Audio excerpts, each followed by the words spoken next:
Welcome back. Our old friend Jerome Corsi is back at it again. He has a couple of articles out today on WorldNet Daily on WND.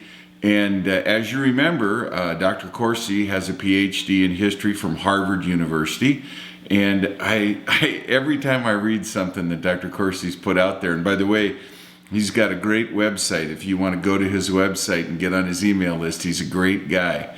But Dr. Corsi is one of the people that I'm sure Harvard wishes they hadn't granted a PhD to, because he is always enforcing a level of rigor and honesty that people don't like. And his latest article has to do with the state of Georgia, and I want to read this directly from the news. Georgia warns Obama of peril of ignoring eligibility hearing. Now, at the heart of this is the question, and it's a legal question over what a natural-born citizen is.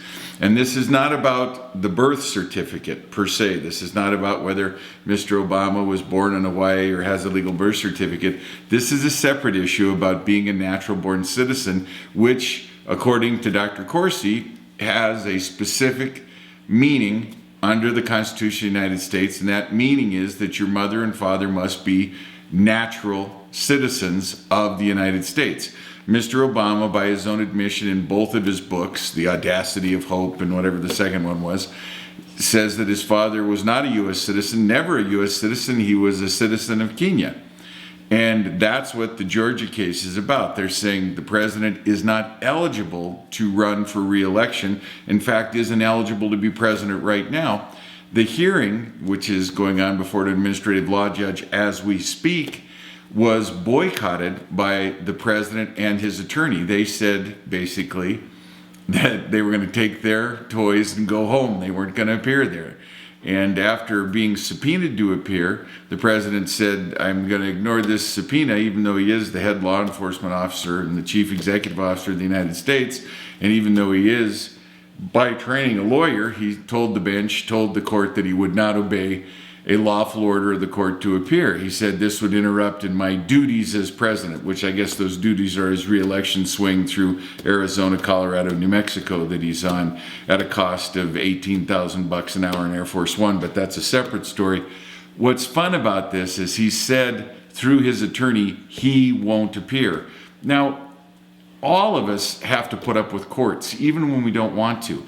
If you fail to appear before a court, what does the other side get? They get a default judgment because you failed to appear. Mr. Obama, President Obama, is acting, to quote Mr. Corsi, like a 5-year-old brat who's taken his toys and gone home.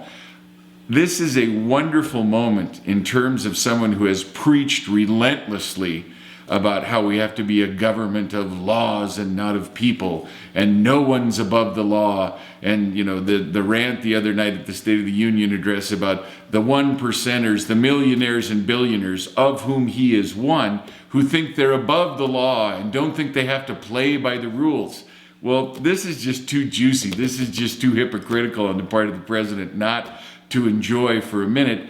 And I have no idea if Georgia's going to put him off the ballot or leave him on the ballot or, disqualify him and say he's not a natural-born citizen. I have no idea about that. But I do think that when a court orders you, whether you're president of the United States or whether you're a lowly college professor at a small public college in Arizona, when the court tells me to be in court, I'm there. And I think that this is one of those telling moments where the president's narcissism and his own self-involvement may well finally be in the classic Greek drama sense. All of the Greek tragic heroes had that hamartio character flaw, that single flaw that did them in. Oedipus is rash, he murders his father, he marries his mother. When told about this horrible mistake, he blinds himself, symbolic castration. The Greek tragedies have this great character of, the single fault that does them in. Mr. Obama refusing to be there today may set in motion a chain of events that he may come to regret with all his heart and soul. If he loses the equivalent of a default judgment, you didn't appear in court, you don't have a right to make comment on this at this time or any time in the future now, you defaulted.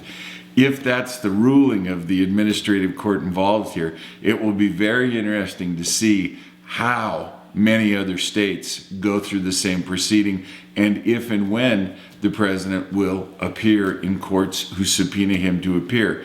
Just a thought, you know, we are a government of laws, not of people.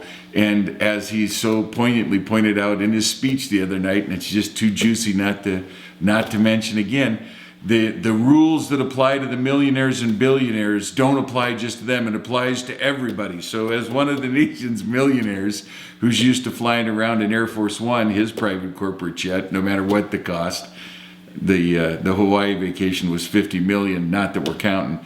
It might be interesting to see him hung by his own petard on this. And it is just one of those juicy moments of hypocrisy that you can't help but enjoy. God bless you. God bless the United States.